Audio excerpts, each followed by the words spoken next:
Hello everybody, it's Smiles here, and today we are going to learn how to make a flower corsage. Now our first step is to grab a 260 balloon. Of course, because we're twisting balloons, no. We're going to fill it up, leaving about 5 inches of the tail. Okay, there you go. And before we start, when you make these petals over here, you want to make sure there's not too much air inside, because when there's too much air, you're gonna get a balloon that's just gonna pop.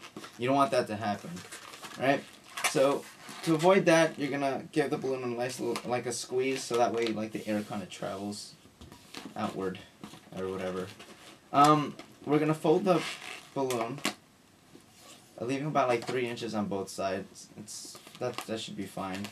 And give it a twist. Take the end part of the balloon and place it inside like this, so that way it doesn't come out. Now with the 4 other petals, you want to kind of measure it to the same size as this one. Squeeze it so that way there's not too much air, and twist like this. Now you got. Remember, I like to use this as so I can measure it right there like this. There we go. Another one, and one more. Depending on how much room you have left here, you can make 6 petals. But I like to make 5.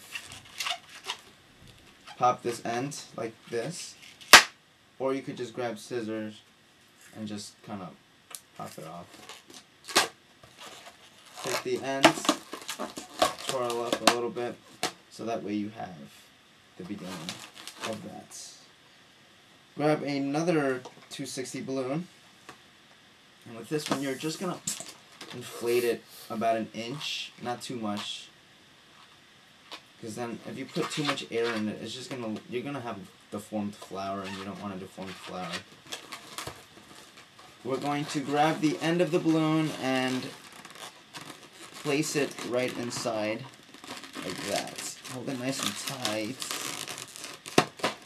just so that way you get the balloon as close to the other balloon as possible.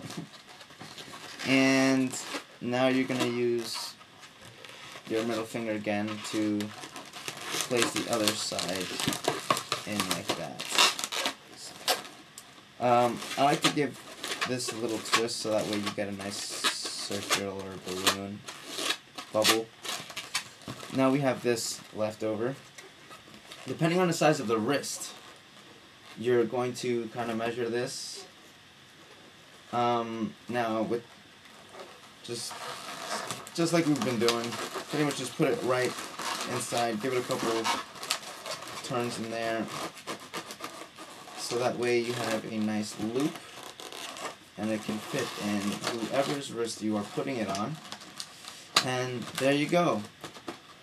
You can also put it as a hair tie. Oh my god! Look at me!